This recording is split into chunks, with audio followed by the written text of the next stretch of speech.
Kami dari Aliansi Penjaga dan Pencinta Bangsa atau disingkat APP Bangsa hadir di Sekretariat DPP PDI Perjuangan di Jalan Diponegoro 58 dengan maksud menyampaikan aspirasi kami. Kami sebagai anak bangsa, sebagai mantan purnawirawan prajurit, sangat mendukung apa yang pernah disampaikan oleh para purnawan prajurit TNI ke DPR tentang 8 butir pernyataan, yang salah satunya adalah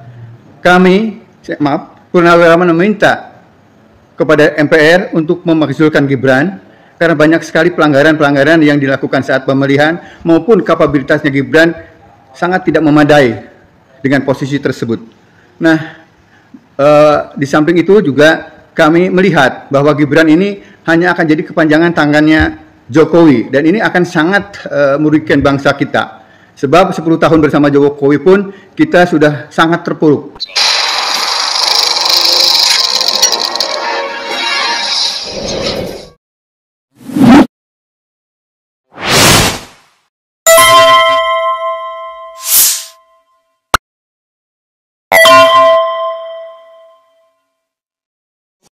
Nah, untuk itu pada hari ini kami bersama dengan Ketua Umum hari ini hadir, yaitu Bapak Majen TNI DDS Budiman, Lantas Sekjen Aliansi Penjaga dan Pencinta Bangsa, Insinyur Sapril Sopyan, BK-Tex MM, dan hadir juga dalam kesempatan ini Pak Dr. Mehmet Hakim, Pak Juwanedi sebagai Bendahara, dan Ketua DPP Jawa Barat, Pak Hari, Ustadz Hari ya kita kenalnya, dan saya sendiri adalah Ketua Dewan Pembina DPW DKI Jakarta. Hari ini kami hadir di sini untuk memberikan dukungan kepada para purnawirawan prajurit TNI yang sudah menyampaikan aspirasi tentang pemakzulan Gibran ke MPR, DPR maupun ke DPD. Untuk itu barangkali lebih detailnya saya minta Pak Sekjen untuk bisa menyampaikan. Terima kasih. Assalamualaikum warahmatullahi wabarakatuh.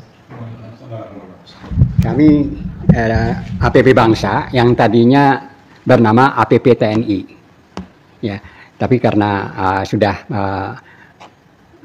legal di Menkumham, berganti namanya di APP Bangsa. Tapi ada juga sayap organisasinya, namanya adalah PPP TNI, yaitu Paguyuban Pejuang dan Purnawirawan TNI. Ya. Dan hari ini kita sudah bersurat ingin menghadap Ketua Umum Bapak Ibu Hajah Megawati Soekarno Putri. Tapi kita memang tidak berharap juga karena kesibukan. Jadi kita akan diterima nanti oleh beberapa pimpinan yang sekarang sedang menyediakan waktu untuk itu, dan kami sedang menunggu. Saudara-saudara sebangsa dan setanah air, kenapa kita memilih pertama untuk datang berkunjung ke PDI Perjuangan? Karena kita tahu dari awal Ibu Megawati sebagai Ketua PDI Perjuangan sudah melakukan rambu-rambu, yakni keinginan nafsu Jokowi untuk berkuasa untuk periode ketiga, beliau dengan tegas menolak. Lalu ditambah lagi 2 tahun periodenya mau ditambah, itu juga tegas menolak. Dan sekarang ya dengan berbagai cara, ya, yaitu dengan nepotisme di MK, ya, dilakukan satu cara yang tidak beretika sehingga ketua MK-nya adalah adik iparnya Jokowi, dipecat oleh MK. Ya, dalam hal ini sebagai ketua umum MK yang membuktikan bahwa beliau adalah punya kesalahan di dalam memutuskan munculnya Gibran, ya, sebagai calon waktu itu. Namun kami sebenarnya bukan ujuk-ujuk. APP TNI itu sudah lama berjuang. Ya. Jadi kita lahir dari tahun 2020, jadi kita udah 5 tahun, tapi memang baru dilegalisir pada pada akhir Desember yang kemarin. Itu baru disahkan oleh Menkumham. Gitu. Dan di antara kita ini termasuk saya adalah juga sebagai inisiator petisi 100 yang juga waktu itu adalah bergiat untuk memakzulkan Jokowi. Ya. Nah, lalu kemudian kita melihat bahwa nafsu Jokowi untuk berkuasa tidak terhenti, dia memanfaatkan pemilu, ya, melalui berbagai cara sehingga muncul kembali kekuasaan Jokowi melalui anaknya, yakni Gibran. Nah, dalam beberapa kajian kami di APP Bangsa atau dulu yang bernama APP TNI, ya, itu benar-benar bahwa negara ini atau NKRI ini akan berbahaya kalau terjadi sesuatu pada Presiden Prabowo Subianto dan digantikan oleh yang namanya Gibran. Gibran ini menurut kami adalah proksi dari Jokowi dan juga proksi dari oligarki, ya. Dan dia memang didukung oleh oligarki yang ingin bernafsu juga menghabisi kekayaan Indonesia. Untuk itu, setelah kita pelajari, kita kaji, bahwa PDI Perjuangan dari awal sudah concern terhadap kekuasaan itu harus dibatasi. Jadi kami pada hari pertama ini mengunjungi PDI Perjuangan, tapi tidak saja PDI Perjuangan yang kita kunjungi untuk menyampaikan aspirasi atau pernyataan sikap kita, yaitu pemakzulan Gibran dari Wakil Presiden. Ya. Kita juga akan berkunjung kepada Partai Demokrat, kita juga akan berkunjung ke Partai Gerindra, yang ketuanya adalah Prabowo Subianto, dan 5 partai juga termasuk Nasdem, PKB, dan juga Partai PKS, ya, PAN, ya. Kita akan kunjungi, ya, dan kita sampaikan surat ke mereka. Dan hari ini kami berbahagia, kami diterima, walaupun kita tidak diterima oleh Ibu Hajah Megawati sebagai Ketua Umum, tapi diterima oleh pimpinan dari PDI Perjuangan untuk kami secara langsung menyampaikan, ya. Dan kami juga secara langsung nanti akan membacakan pernyataan sikap itu, dan kami akan berharap PDI Perjuangan akan melakukan tindakan lanjut, yaitu membentuk yang namanya hak pendapat atau hak angket, ya. Ya, yang dibutuhkan 20 orang cuma, sehingga proses ini bergulir, ya. Karena sekali lagi kita tegaskan, dengan kajian kami, jadi kami bukan omon-omon, kajian kami secara ilmiah sudah melihat bagaimana rusaknya nanti kalau Gibran ini tetap dipertahankan. Sehingga kami menyampaikan judul dari pernyataan sikap ini adalah makzulkan Gibran, kalau tidak akan berbahaya buat NKRI masa mendatang. Saya kira itu sebagai penjelasan selaku saya Sekjen APP Bangsa, Safril Sofyan. Terima kasih Pak Moderator. Baik. Terima kasih. Demikian tadi penjelasan singkat dari Pak Safril Sofyan. Selanjutnya mungkin kita mohon Pak Ketua Umum Pak Deddy untuk lebih menjelaskan kedatangan kita hari ini ke DPP PDI Perjuangan. Terima kasih. Assalamualaikum warahmatullahi wabarakatuh. Alhamdulillah kita sudah sampai di kantor DPP PDIP, ya, dalam keadaan sehat walafiat. Saya Ketua Umum Paguyuban Pejuang dan Purnawirawan TNI, di mana Paguyuban Pejuang dan Purnawirawan TNI adalah sayap dari Aliansi Penjaga dan Pecinta Bangsa. Gitu.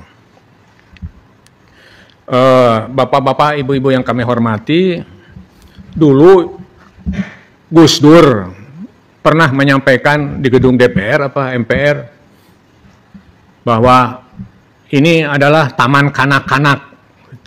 Taman kanak-kanak di gedung DPR, ya, nyampaikan ini adalah taman kanak-kanak.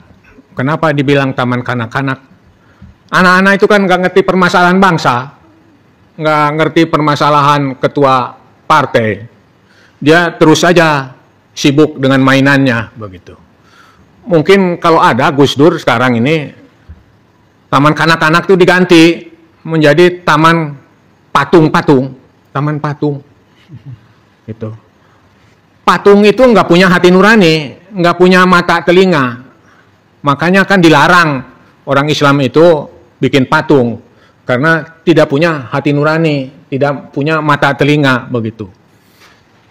Forum Purnawirawan Prajurit TNI sudah menyampaikan 8 poin deklarasi, gitu. Sepertinya tidak didengar, tidak direspon. Atau diresponnya lambat, begitu. Lambat. Mungkin karena di DPR MPR itu sekarang udah banyak patung yang tidak punya hati dan pikiran. Nah, karena saya males datang ke gedung DPR MPR, kebanyakan sudah jadi patung-patung. Saya datang ke ketua partai. Barangkali ketua partai itu masih sehat walafiat, masih punya hati dan pikiran, masih punya mata telinga. Mungkin karena masih punya mata telinga, mereka saya yakin bisa merespon deklarasi dari Forum Purnawirawan Prajurit TNI. Nah, di sini sengaja kami datang ke PDIP, nanti akan datang ke ketua partai yang lainnya, insya Allah, ya. Saya berharap para ketua partai akan menerima dan langsung mata, telinga, hati, pikirannya terbuka untuk merespon para purnawirawan itu. Saya yakin para ketua partai akan segera merespon apa yang disampaikan oleh Forum Purnawirawan TNI, termasuk paguyuban pejuang dan purnawirawan TNI. Saya pikir itu yang perlu disampaikan. Semoga Tuhan meridhoi usaha kita semua untuk menghadap para ketua partai. Saya berharap Tuhan juga membuka pintu hati para ketua partai untuk merespon Forum Purnawirawan Prajurit TNI. Sekian, terima kasih. Wassalamualaikum warahmatullahi wabarakatuh. Baik, saya dalam kesempatan ini saya minta Pak Mehmet Hakim, Dr. Mehmet Hakim untuk menyampaikan kedatangan kita ke sini, maksud dan tujuan. Assalamualaikum warahmatullahi wabarakatuh. Saya hanya ingin mencoba melengkapi apa yang telah disampaikan. Secara politik memang faktor-faktor yang akan memperbaiki nasib rakyat sekarang ini buntu, ya. Nah, kita mulai katakanlah dari Forum Purnawirawan Prajurit TNI sudah menyampaikan 8 butir, yang sebenarnya 9 butir tuntutan, ya, usul, dan ini sebenarnya sudah ada di masyarakat itu. Jadi para purnawirawan ini sudah demikian lupa menyaring apa yang ada di masyarakat. Misalnya saja soal Gibran, itu sejak awal dijadikan capres sudah rame, sampai sekarang itu dipaksakan. Sayangnya Pak Prabowo ini belum bisa nerima barangkali, ya, saya tidak tahu bagaimana. Tapi mungkin lewat Ibu Megawati, Pak Prabowo bisa menerima para purnawirawan prajurit ini. Ya, yang saya perhatikan di berbagai berita, Pak Prabowo hanya menerima para purnawirawan TNI yang dekat oligarki, sebelah sono gitu, ya, yang dekat dengan oligarki, yang sudah nyaman hidupnya, yang kadang-kadang saya lihat juga, ya, itu bagian lah dari mereka yang ikut menyusahkan rakyat, ya.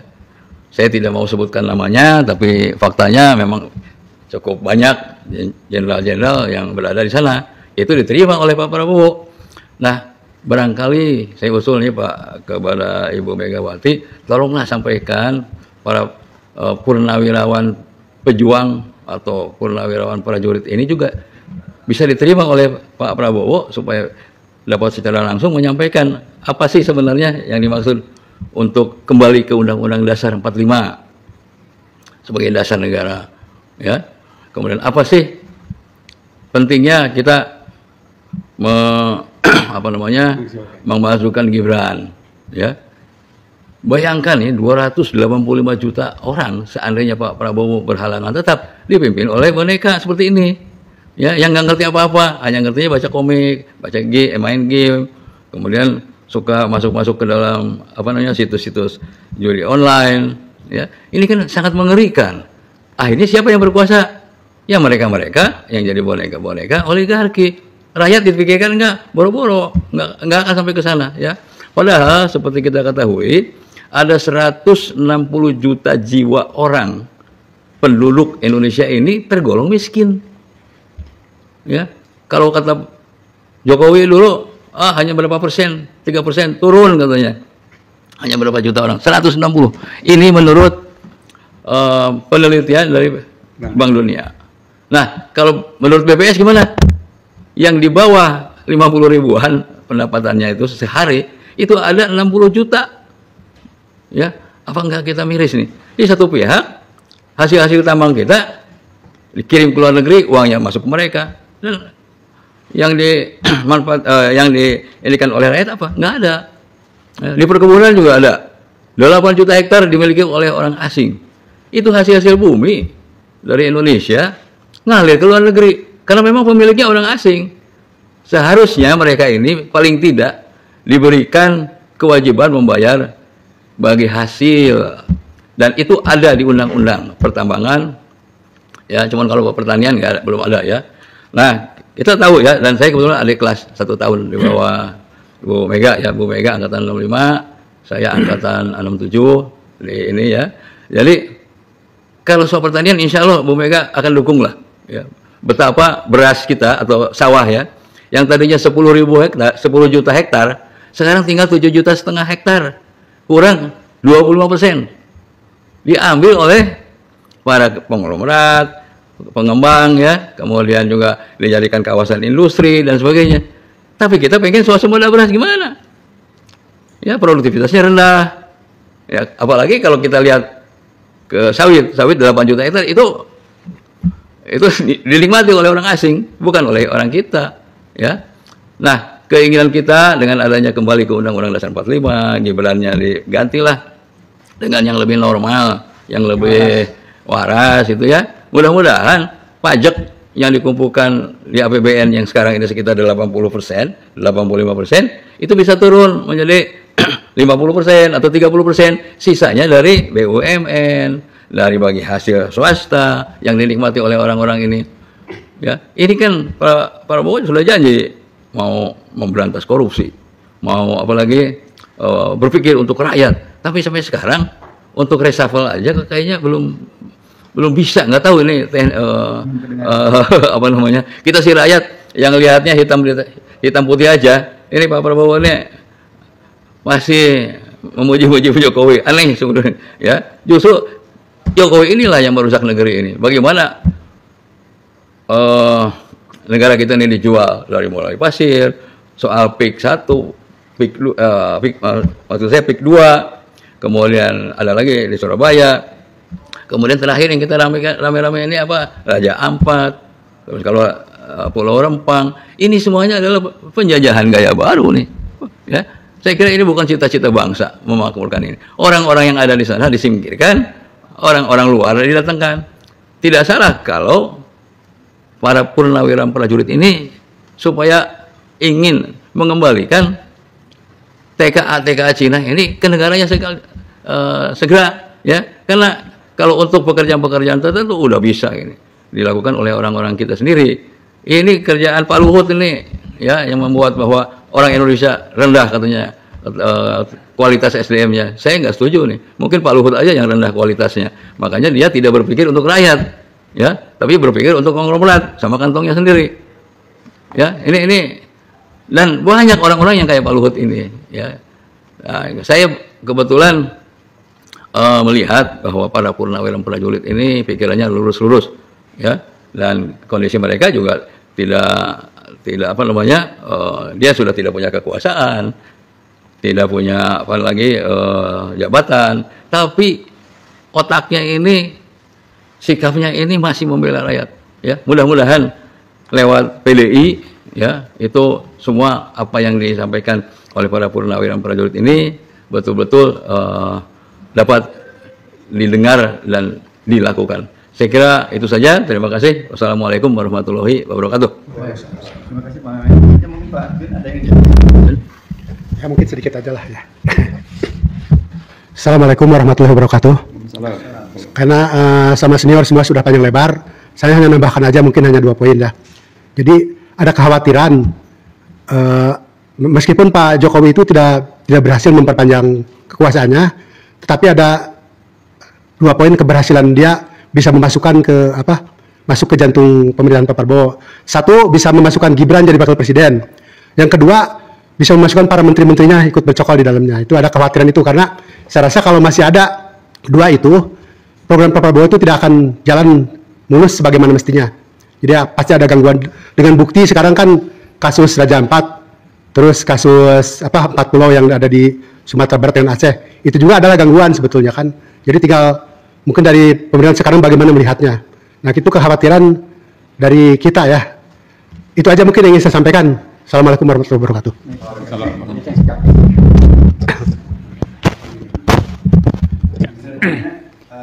kita akan bacakan pernyataan sikap dari Bapak Bangsa. Ya. Ya. Assalamualaikum warahmatullahi wabarakatuh.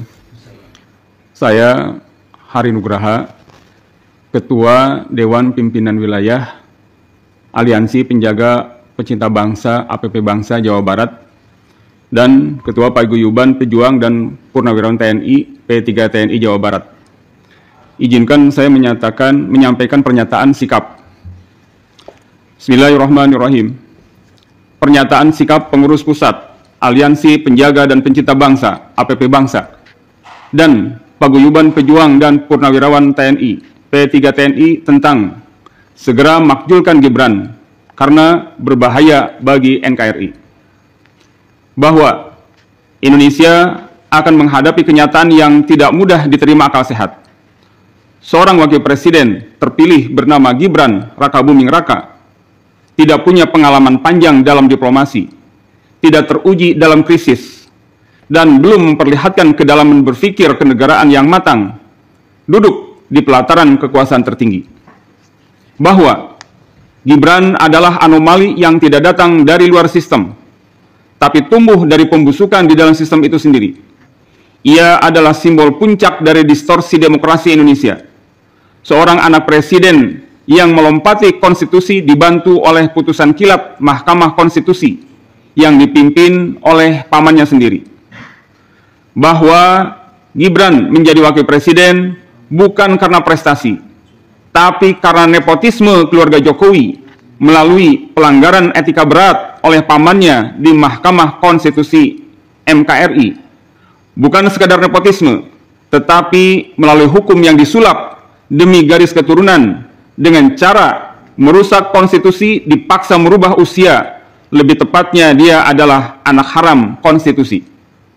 Bahwa Gibran tidak pantas menjadi wakil presiden Republik Indonesia jika suatu saat karena keadaan tertentu ia menggantikan posisi presiden dikarenakan presiden sakit, wafat, atau krisis konstitusional. Jika kondisi tersebut terjadi, akan menjadi malapetaka luar biasa bagi bangsa Indonesia. Bahwa Gibran duduk pada jabatan wakil presiden dari rekayasa hukum yang cacat secara etis dan konstitusional, tidak memiliki rekam jejak pemerintahan yang layak untuk jabatan nasional. Kehadirannya telah menunjukkan karakter politik sembrono dan tercela, bahkan destruktif, melalui ujaran kebencian dan penghinaan publik melalui akun Fufu Fafa, ditengarai mempunyai ijazah tidak jelas, serta diduga sebagai pemakai narkoba. Bahwa yang paling bertanggung jawab Gibran duduk di posisi tertingginya adalah semua para elit politik yang memberi peluang dan punya kewenangan terpilihnya Gibran. Karena mereka itu akan membahayakan bagi kelangsungan bangsa dan negara Indonesia. Oleh sebab itu, kami yang tergabung dalam Aliansi Penjaga dan Pencinta Bangsa APP Bangsa dan Paguyuban Pejuang dan Purnawirawan TNI P3 TNI menyatakan sikap sebagai berikut. 1. Agar DPR, MPR, dan MK sebagai pemegang kekuasaan mandat tidak boleh diam. Mereka memiliki dasar dan kewenangan untuk segera membatalkan kedudukan Gibran sebagai wakil presiden melalui mekanisme politik dan hukum yang sah. 2. Agar para pimpinan partai politik segera melakukan koreksi pelanggaran etika dan prinsip konstitusional yang melahirkan anomali serta menyelamatkan demokrasi dari pembusukan total sebelum negara ini berubah menjadi panggung dinasti. 3. Mengajak seluruh elemen masyarakat untuk peduli dan bergerak bersama memperbaiki bangsa dan negara menuju kehidupan politik yang lebih demokratis, bermoral dan bertanggung jawab. Demikian, pernyataan sikap ini disampaikan serta terbuka, termasuk ditujukan kepada pimpinan MPR, DPR, MK, Presiden RI, dan pimpinan partai politik dalam rangka upaya perbaikan kehidupan berbangsa dan bernegara, menegakkan kedaulatan rakyat, serta sebagai wujud tanggung jawab warga negara kepada Tuhan Yang Maha Esa. Semoga Indonesia akan bisa diselamatkan untuk tetap merdeka, bersatu, berdaulat, adil, dan makmur. Bandung, 28 Juni 2025. Pengurus Pusat Aliansi Penjaga dan Pencinta Bangsa APP Bangsa dan Paguyuban Pejuang dan Purnawirawan TNI P3 TNI. Maijen TNI Purnawirawan Dedi S. Budiman, Ketua Umum, ditandatangani Insinyur Syafril Sofyan, BKTeks MM, Sekretaris Jenderal, ditandatangani. Demikian. Wassalamualaikum warahmatullahi wabarakatuh.